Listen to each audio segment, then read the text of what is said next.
I think, as Labour was to some degree, I think they're naive about it. I think that very often politicians think saying something is the same as doing it. And they don't understand, and certainly Blair was able to do this a great deal, persuade himself that if he made a terrific speech on something, it was more or less done. Clinton had a bit of this too, and I think Cameron suffers from it as well. You get so carried away by the wonderful picture that you've painted that you think you've done the thing. And doing the thing is really, really hard.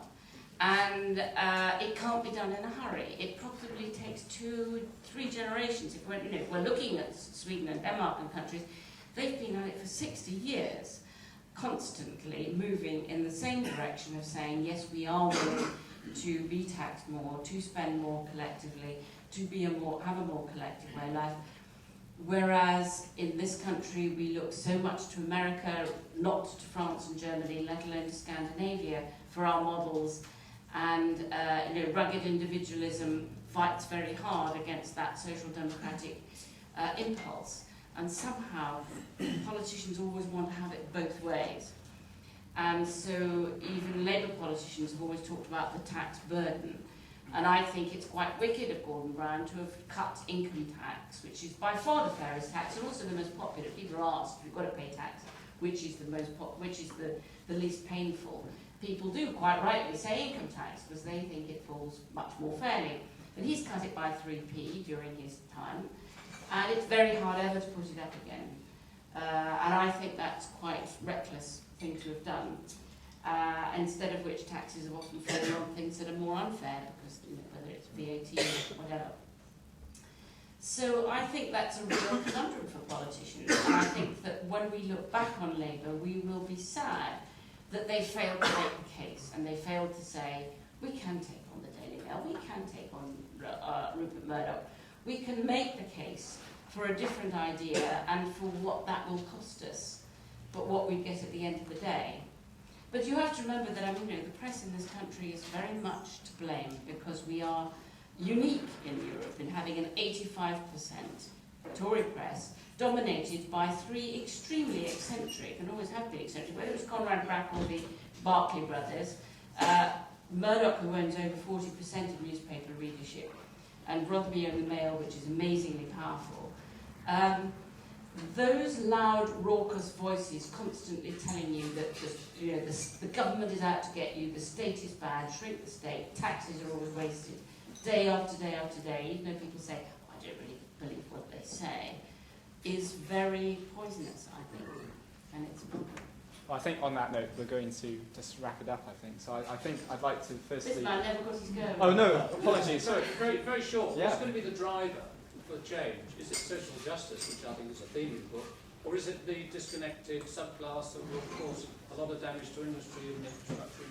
We all live in cages. I don't think it's the...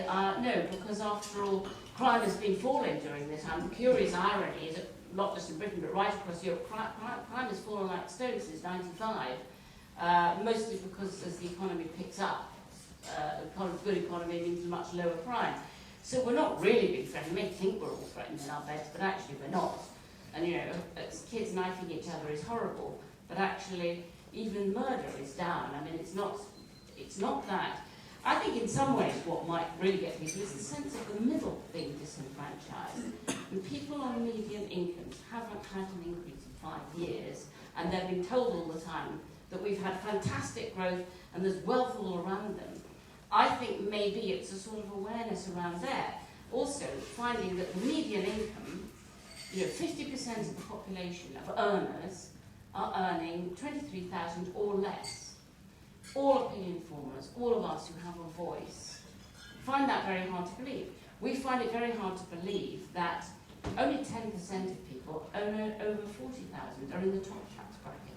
Well, it's everyone we know. How can this be so?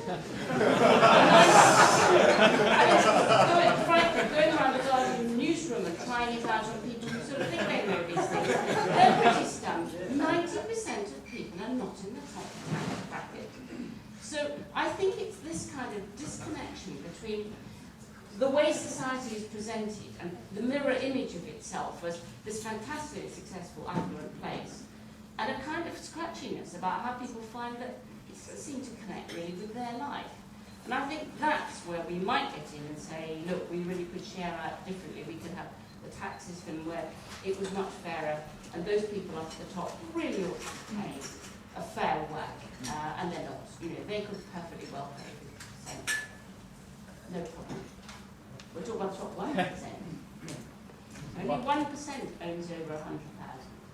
Isn't that it?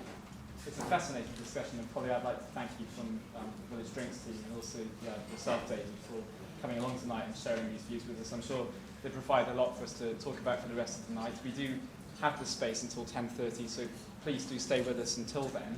And please do join us for our event on the 30th of September with Sir Michael Bishop from BMI Airlines. But I'd like to close firstly by thanking your good selves for being here, for thanking Edelman Public Relations for making tonight possible, and also finally for thanking yourself, Polly, and yourself, David, for being here tonight. Thank you very much. Thank you.